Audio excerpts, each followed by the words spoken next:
Seja bem-vindo ao canal Gramática Prática. Hoje eu vou ver com você algumas resoluções. Na realidade, 5 resoluções de questões do primeiro material que eu enviei para você aqui no nosso canal.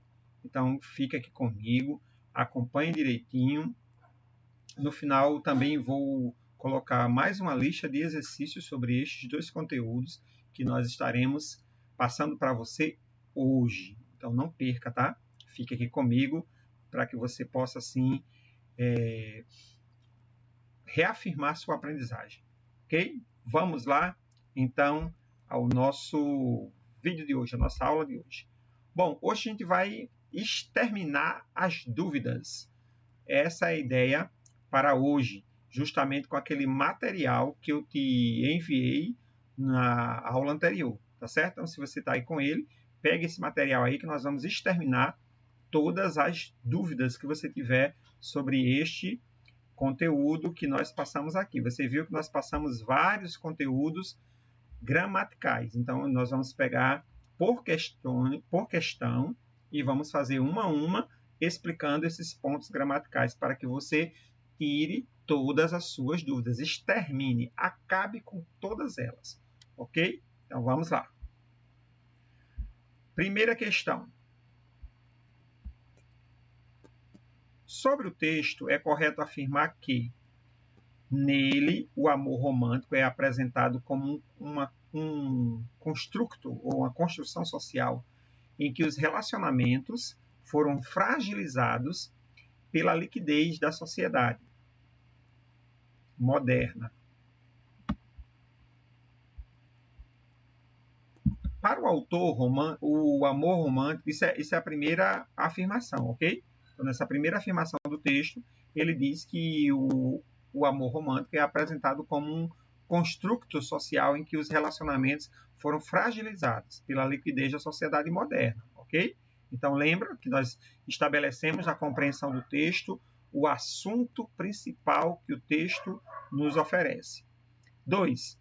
Para o autor, o amor romântico desenvolve-se como um ideal buscado em uma sociedade na qual, bom, aí a gente já para um pouquinho, você já percebe que ele diz que o amor romântico é algo buscado em uma sociedade na qual quase todos têm a oportunidade de se tornarem sexualmente realizados. Preste bem atenção. Nesse aspecto aqui, ele já está se contradizendo, ou a afirmação está contradizendo o que realmente o texto lá atrás estava passando para você, tá certo? Então, já vamos eliminar o 2. O 3, o entrecruzamento de outras vozes, quer dizer, a colocação de outros discursos. Nós tivemos 2 discursos aí no texto.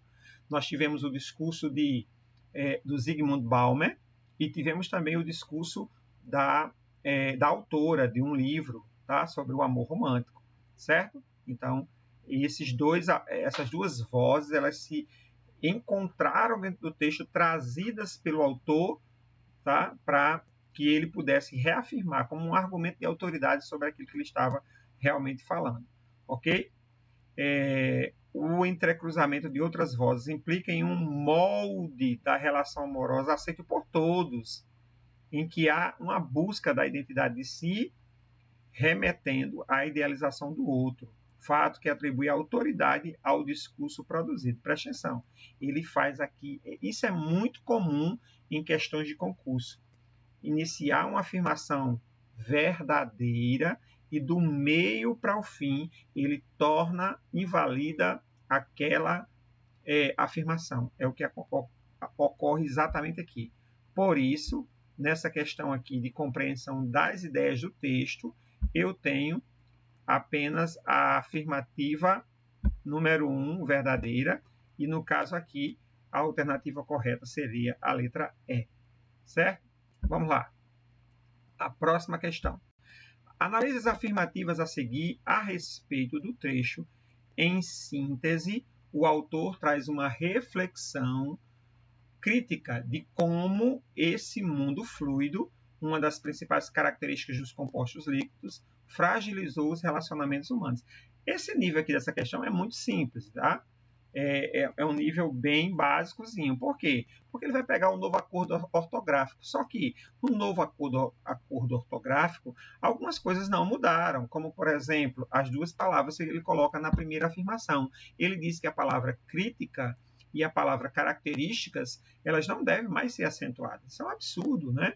Porque você já percebeu aqui que a regra da acentuação dessas duas palavras é justamente pró-paroxítona, e todas as pró-paroxítonas são acentuadas. E isso não mudou no novo acordo ortográfico, tá certo? Então, a gente já pode excluir a afirmação número 1 e ir para a afirmação número 2, que ele diz que fluido, no contexto genericamente, significa líquido. Fluido, líquido, dentro do contexto, ok, está correto, uma ideia semântica, né, de sinonímia entre fluido e líquido, dentro do contexto do texto.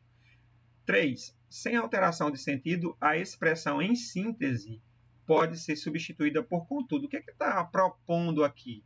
Ele está propondo justamente que você substitua uma expressão em síntese, que está dizendo em resumo, em conclusão do que nós estamos falando, pode ser substituída por contudo. Não pode, porque contudo é uma conjunção adversativa. Ela não é uma conjunção que dá a ideia de conclusão, de chegar a um resumo, a um apanhado geral da ideia. Portanto, nós temos novamente aqui a letra E como a nossa letra correta para esta questão. Bom, a questão de número 3. Em ter parceiro único pode se tornar coisa do passado. Aqui também uma questãozinha altamente simples, onde você vai estabelecer apenas uma relação de sinonímia, sinônimos, tá? É uma questão de semântica do texto, tá? Uma questão semântica. Então, aqui não tem nem o que a gente fazer, porque coisa do passado vai me dar ideia justamente de quê? De antigo. Ah, mas eu nem sei o que significa obtuso, mas você não precisa, porque você já tem certeza que antigo realmente é a resposta correta. Por quê? Mas como é que você tem tanta certeza assim, Josafá? Simples. Porque se ele colocasse duas palavras se referindo a uma coisa antiquada, que seria antiquado, obtuso se referisse a antiquado, ele ia simplesmente anular a questão, porque nós teríamos duas alternativas corretas. Tá bom? Então, por isso que você já pode ir direto para a letra E e fazer a sua marcação sem nenhum problema, porque antigo, coisa do passado, estão relacionados numa relação de sinonímia. Bom, a questão de número 4. Em uma das alternativas a seguir, o termo destacado da primeira parte do primeiro parágrafo do texto funciona como objeto direto da oração a qual pertence. Assinale. Aqui só teve um probleminha relacionado a qual é a parte do texto, né? Então, ele diz primeira parte do primeiro parágrafo. Então, a gente vai lá no texto e a gente observa que a primeira parte é justamente essa aí que eu destaquei para você, certo? Que está destacada aí e que você pode observar bem aqui no slide que eu estou passando para você. Bom, o que é que eu fiz? Regra da análise gramatical. Toda análise gramatical, ela se inicia, preste bem atenção nisso, ela se inicia eu observando os verbos. Eu quero ver qualquer coisa, vou fazer a análise primeiro do verbo. É o verbo que eu preciso analisar. E eu marquei já para você todos os verbos aí que estão relacionados aos termos, né? Dentro desse período aí, dessa primeira parte aí. Não o primeiro período, da primeira parte. Ele falou primeira parte e não falou primeiro período. Se ele tivesse falado primeiro período na questão, então nós teríamos que obrigatoriamente analisar até de um dia. Um dia ele chega para todo mundo, acredite, você leitor ou não. Na contemporaneidade, o sociólogo, a gente já teria parado do primeiro período, porque já ia até não. Ok? Entendeu? Primeiro período até onde chega o ponto. Mas ele fez primeira parte. Então, no que ele diz na alternativa primeira parte, então eu tenho que analisar até onde ele coloca as alternativas. Certo? Então, eu grifei aí para você o verbo chegar, grifei o verbo acreditar, transformar, desmanchar e o verbo trazer. Mas tem outros verbos que estão aí colocados, mas que não estão diretamente relacionados a resolução dessa questão. Por isso que eu não grifei diretamente. O que é que a gente tem aqui? Por que começar pelo verbo? Porque o verbo vai me indicar o sujeito que está relacionado a ele, que vem antes. A nossa língua portuguesa é uma língua totalmente analítica, sujeito, verbo e complemento, tá? Então, o verbo vai me indicar, tá? Quem é o sujeito e quem é o complemento desse verbo. Então, a gente vai aqui seguindo o seguinte. A primeira expressão que ele dá é esse mundo. Bem interessante. Essa questão aqui dessa expressão, esse mundo, ele preste bem atenção no que eu vou lhe explicar. Ele é um período composto subordinado, que começa onde? Em síntese, quer dizer, em resumo, vírgula, aí a gente já separou. O autor traz uma reflexão crítica de como esse mundo fluido abriu uma vírgula aí para colocar uma expressão de explicação, uma das principais características dos compostos líquidos, um aposto. Aí depois ele faz o seguinte: fragilizou os relacionamentos humanos. Então aí eu tenho um período composto de oração subordinada, tá certo? E esse mundo vai funcionar como sujeito dessa segunda oração. Tudo bem? Acompanhou comigo? Algum problema? Não? Podemos seguir? Ok. Seguindo. A próxima expressão que ele nos dá é contemporaneidade. Essa aqui é simples. Qualquer um, até você mesmo, assim, sem muita experiência, pode matar essa charada aqui.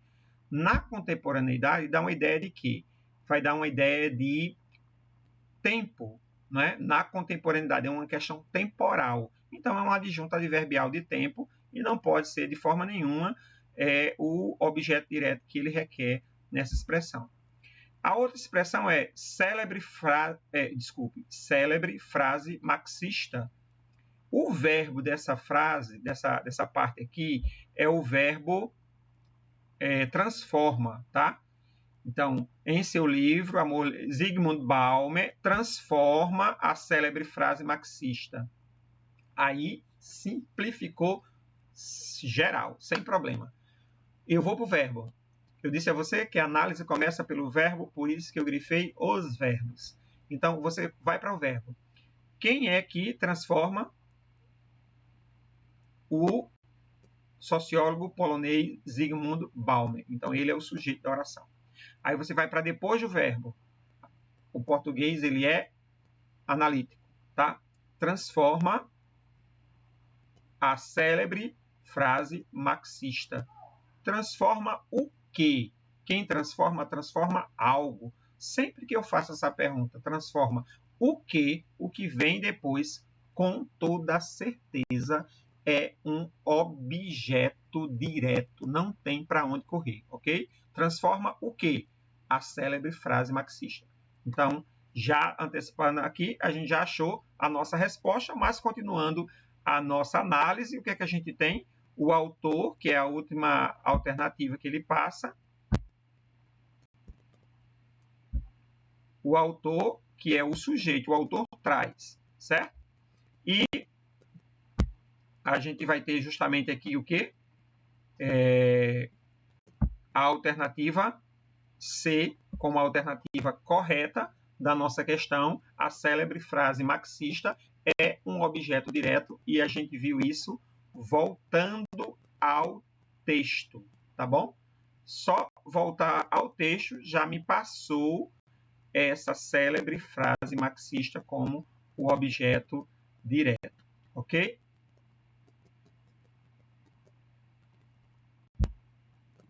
Bom, a questão de número 5. Do ponto de vista da norma culta, a palavra destacada em não tem sentido se observarmos como a mulher foi considerada no passado, possui valor de... Bom, essa é fácil, mas aí eu vou aproveitar e mostrar para você as funções da partícula se, tá certo? Então, vamos aqui, a letra C é a condição, um se ali é uma conjunção subordinativa, certo? Mas além dela ser essa conjunção subordinativa de condição, ela estabelecer uma condição, tá? Ela também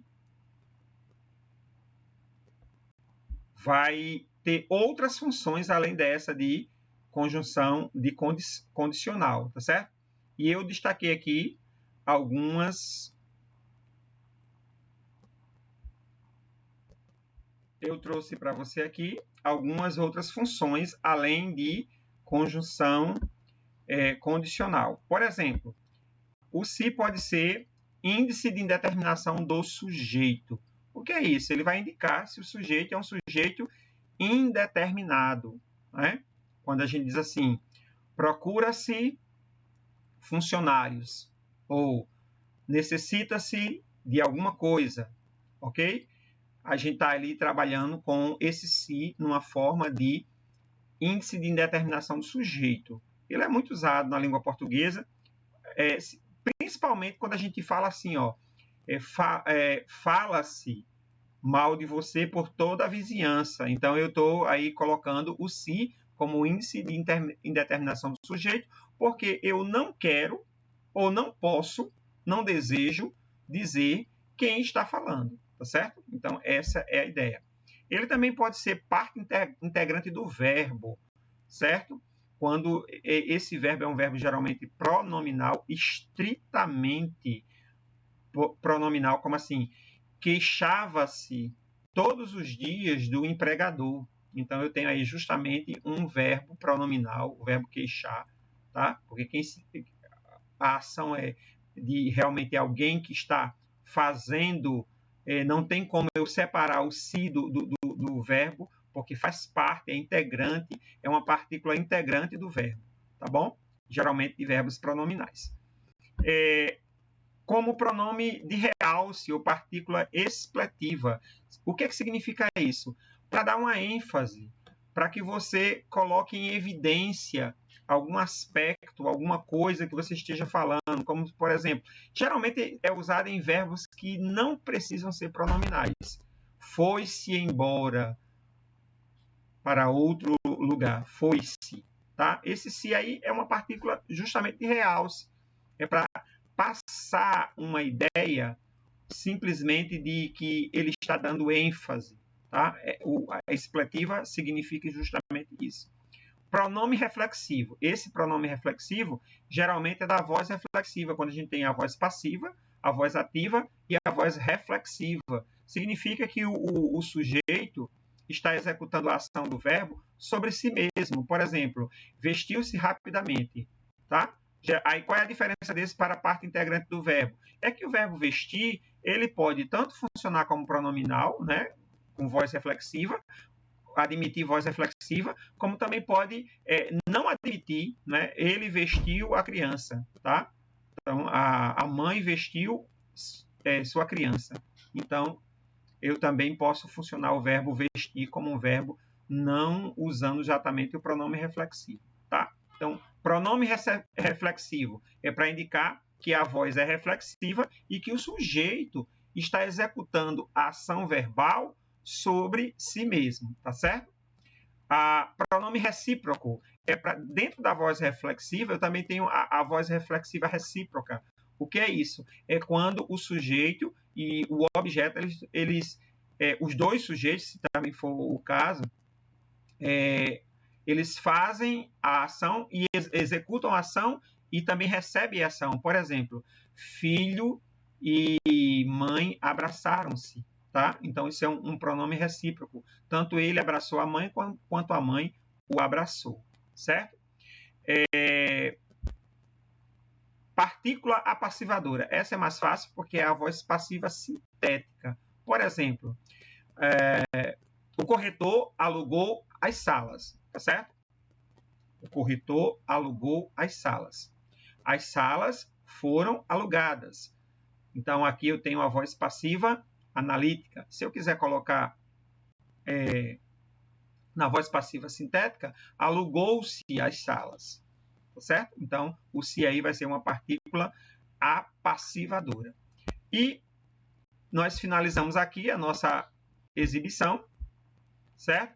Eu quero que você faça o seguinte, vou deixar um material para você, você vai fazer outros exercícios desses dois assuntos, as funções do se e a questão dos objetos, tá? Direto e indireto, e depois, se você ainda tiver alguma outra dúvida, você vai colocar lá no chat e vai passar essa dúvida para mim, para que a gente possa se sanar, ok? Bom, a gente fica por aqui nessa aula de hoje. Eu aguardo você na próxima aula, tá? E programe-se, agende-se, assista a aula, faça os exercícios, faça a revisão e eu tenho certeza que você vai se dar muito bem no concurso, no Enem, na próxima atividade que você estiver estudando para ela. Eu aguardo você na nossa próxima aula.